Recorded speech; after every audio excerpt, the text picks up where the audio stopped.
Hi, my name is Madeline Smith, and I am in the communications class, public speaking, and I am practicing my final presentation for my persuasive speech, and I'm hoping that I can get some feedback for it from one of the tutors emailed to me, just from the email that this is delivered from. So my speech is called The Social Dilemma, and I hope you guys like it. Here we go. Is it possible for apps and websites that were created to bring kids entertainment and happiness are actually doing quite the opposite? According to the Pew Research Center, 95% of teens access their smartphones, and 45% of those admit that they are online, quote, almost constantly. I was in high school not that long ago, and I vividly remember the urgency I felt to get off the school bus, rush to my house, and immediately log into Facebook. I didn't take the time to say hello to my parents, look up my homework, or acknowledge anything else in my life. Checking my notifications was the most important thing. Today, I want to speak with you about what can happen to the young mind if the use of social media is abused, as well as the long-term consequences that can come if these problems are not addressed.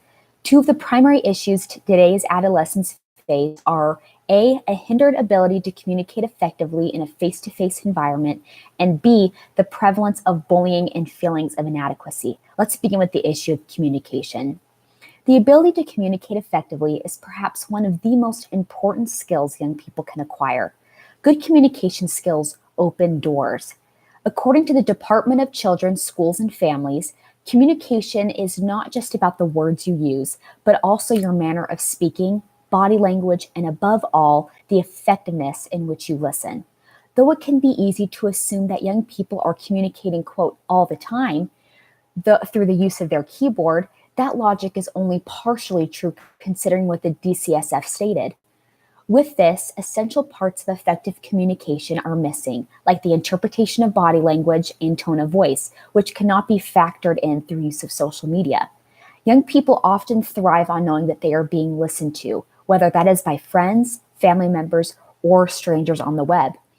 As was similarly stated above, the knowledge that one is truly being heard or listened to comes from the acknowledgement of physical cues, like eye contact, head nods, loving embraces, etc.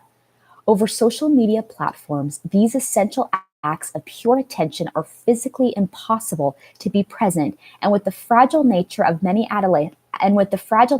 many adolescents are in, especially in times of trauma, pain, or need, much more than a heart emoji is required to come to a resolution. Bullying via social media has become exceptionally prevalent, and it can result in grave feelings of inadequacy and depression. Cyberbullying is remarkably easy to participate in, but almost impossible to stop or control. According to school bullying, all states have laws requiring schools to respond to bullying. Many states do not include cyberbullying under these laws or specify the role schools should play in responding to bullying that takes place outside of school. What this means is that unless the cyberbullying is taking place between two classmates, there is nothing that can be done to control the problem. Additionally, BBC News covered a story in which they conducted a survey that revealed that 83% of adolescents wish that social media companies would do more to intervene and tackle the problem. Cyberbullying is extremely sophisticated in that almost anyone can participate in it, that they can remain anonymous, and the content that can remain on the web permanently once published. Because of the complex nature of cyberbullying, victims that contract feelings of depression or fear as a result of it have very little control in stopping the problem.